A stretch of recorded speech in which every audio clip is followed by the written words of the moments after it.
morning, everyone, and thank you for the introduction. This is us, Fortunate Property Group.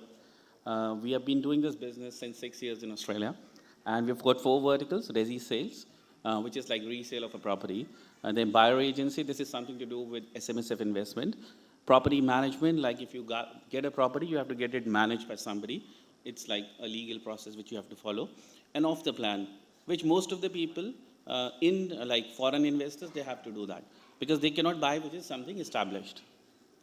Okay, point.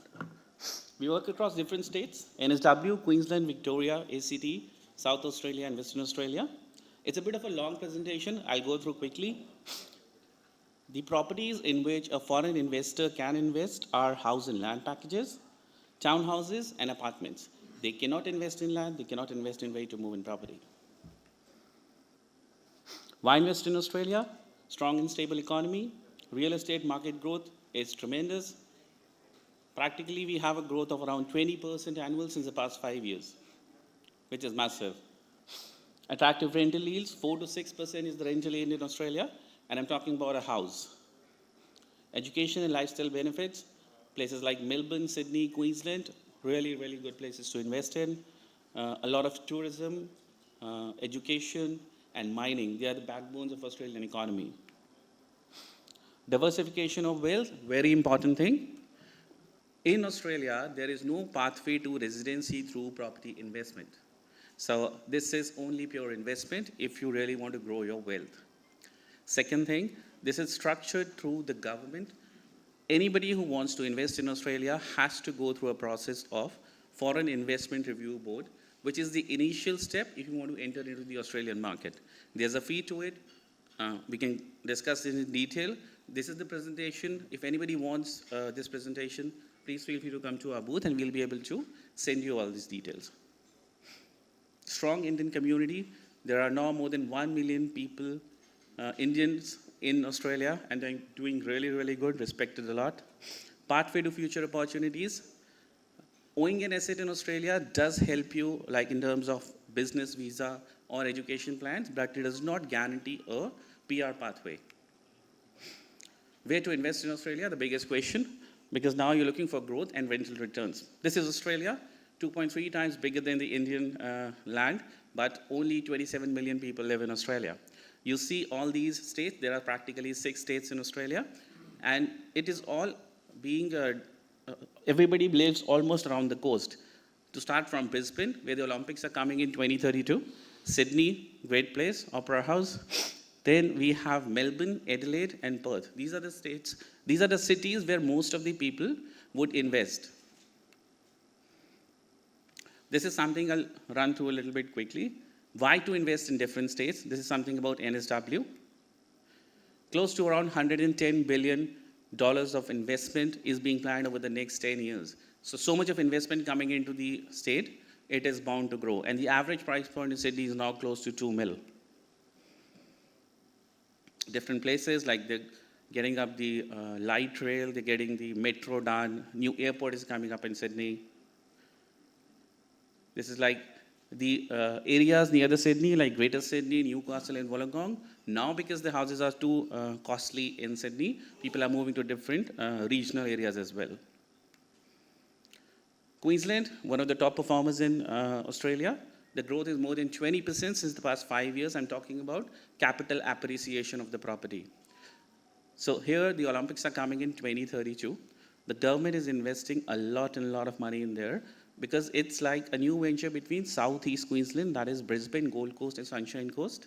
And they would be investing money in projects like military, defense, Air Force, trains, industrial parks, making like another CBD there. Brisbane is the main CBD. They're putting up another CBD like in the Southeast Corridor, and there's massive development there. We've sold more than 200 properties only in Queensland.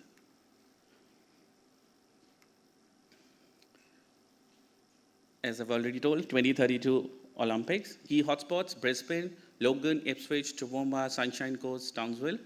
All the places where people buy properties are not more than 1 hour away from CBD. So it's easy to travel and easy to put on rent. Regarding rental, there's another thing. You can also get a rental guarantee on any property you invest in Australia for at least 5 years. It can be extended up to 10 years as well.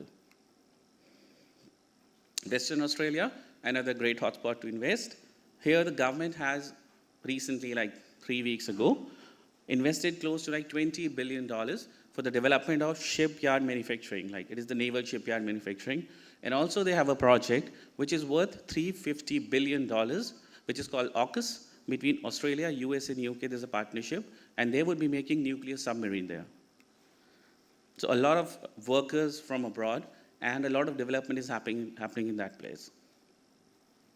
The rental is highest in Western Australia. So if somebody wants to invest, this is also somewhere people should be looking at. Places like Port Hedland and Kiwania. These are really good places. I'll send you all this if somebody wants it. South Australia is the place, Port Adelaide, where the nuclear submarine project is coming up. That is something really massive happening there in South Australia.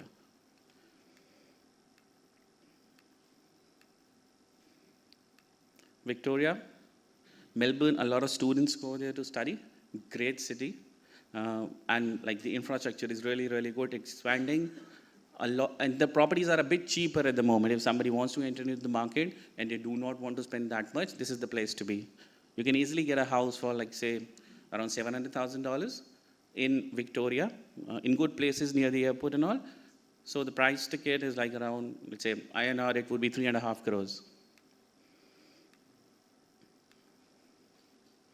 Regional places like Geelong, Ballarat, and Bendigo, they are also improving a lot. They are connecting it with the major city, and there are a lot of projects and hospitals coming into these areas.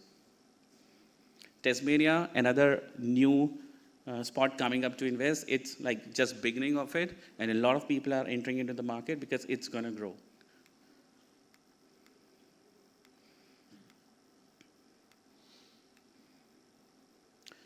Important process of buying property in Australia.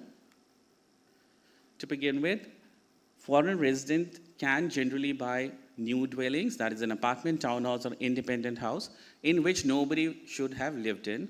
The second thing is, they can buy a vacant land, but they have to knock down, or they have to subdivide and construct it into houses, and then they can sell it. Established dwellings only for redevelopment, not if somebody is living into the property, they are not allowed to buy it. Before even entering into the market, you have to apply for FIRB approval. That's a fee to it. Like for a 1 million, it's close to, for a 1 million property, it's close to like $15,000. Once the government approves it, then only you can buy a property. Contract for sale. The process for buying a property in Australia would be, first you get an approval, then you find a property, then you go to a solicitor to check the legalities of it. Then after that, you settle the property gets completed, you would need a building and pest inspector, you need the valuations. Then you would need, after the valuations are done, you would need somebody to manage your property, you would need insurances, and you would need tax depreciation. We help in all the process, each and every process, and it has to be done by a licensed professional. So we have everybody in our team. Also another thing, what are you going to pay extra when you are as a foreign national?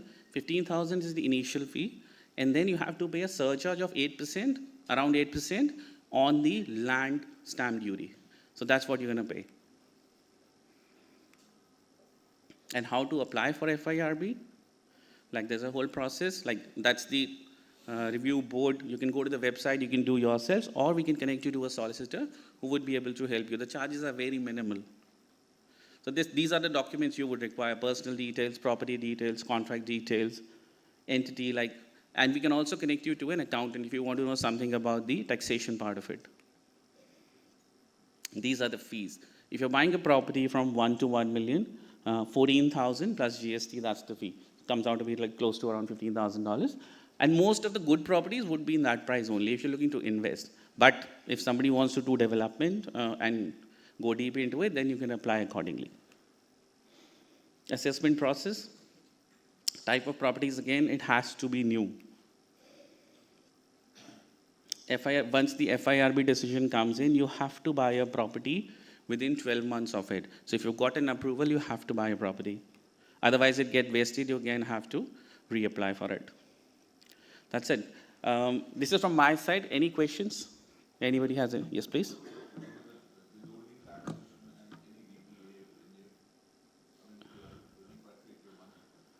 It's a double taxation if you buy property in Australia and you have some income. So you have to pay income tax in Australia. But it gets added to your income here in India. And once you file your returns, then you can claim that tax what you've already paid.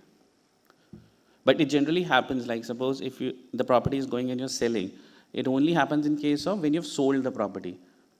In routine, like every year when you're filing the return in Australia, your incoming is your rent, but there is a lot of outgoing as well.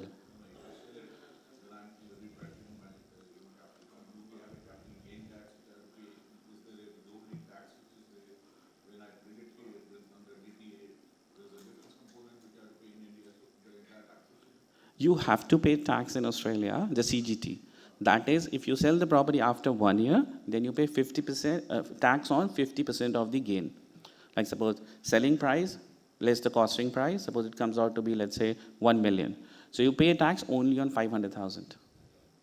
That's the rule out there. Capital gain tax, yeah. Any other questions?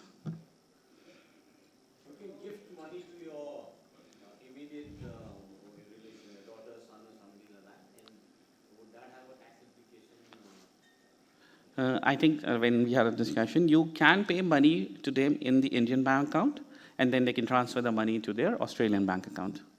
So Indian rules, like it's better to get confirmed with an accountant, but obviously parents can give money to their kids, and there's no tax on it. Even in Australia, that's right. Okay, perfect. Sorry, I knew what is a bit long. Yes, please. There is no migration opportunity in terms of property investment. That's a completely different scenario. Thank you. We are at booth A23. You're more than welcome to come to the place and we'll discuss it in length. Thank you.